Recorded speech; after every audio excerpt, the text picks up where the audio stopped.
Ready 100 words per minute start.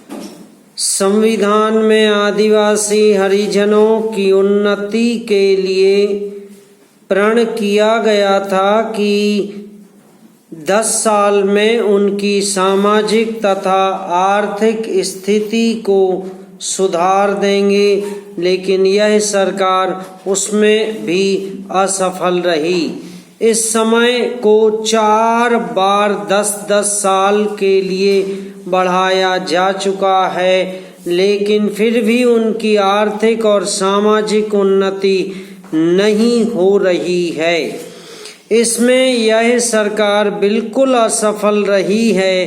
पिछले सत्र में इस विषय पर सरकार के विरुद्ध अविश्वास का प्रस्ताव भी आया था।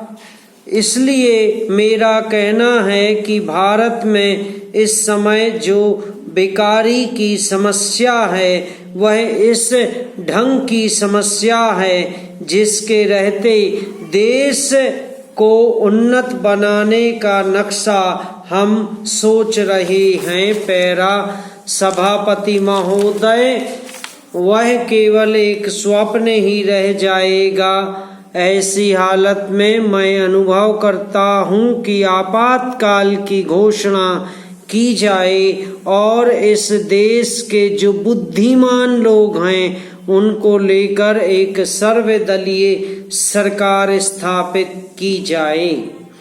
हम यह अनुभव करते हैं कि जिस तरह का शासन इस समय चल रहा है उससे देश की कोई भी समस्या हल होने वाली नहीं है, बल्कि इस सरकार की गलतियों से समस्याएं बढ़ती जा रही हैं। राष्ट्र की आंतरिक सुरक्षा के विषय में जो बिल मंत्री महोदय ने प्रस्तुत किया है उस पर अब तक जितने भी भाषण हुए हैं उनको मैंने बड़े ध्यान से सुना है। माननीय सदस्यों ने व्यक्तिगत स्वतंत्रता की लपेट में बहुत सारी बातें कही हैं और हमारे दल की ओर इशारा करते हुए कहा कि हम भी इसके औचित्य के संबंध में फिर से विचार करें।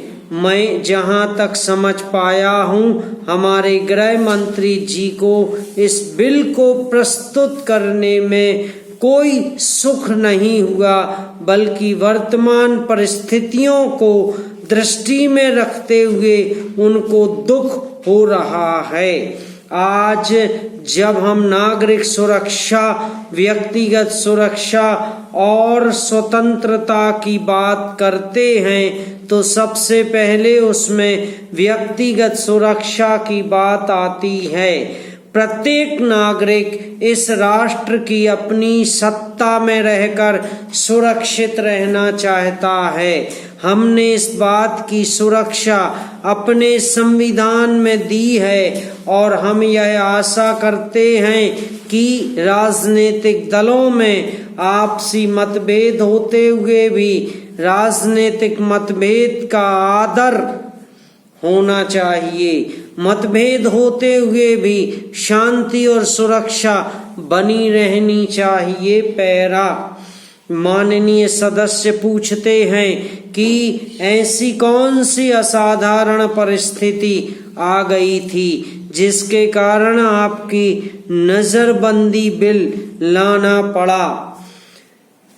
मैं आपसे कहना चाहता हूं कि क्या ही अच्छा होता यदि नेहरू जी की उस बात को जो उन्होंने लोकतंत्र के संबंध में बहुत वर्ष पहले कही थी आज भी स्मरण है। उन्होंने एक बार कहा था कि लोकतंत्र के संचालन और दायित्व निर्वाह में अगर किसी प्रधानमंत्री को बार बार पीछे मुड़कर देखना पड़े कि कोई छुरा तो नहीं भौंक रहा है, यह कोई अच्छी बात नहीं है।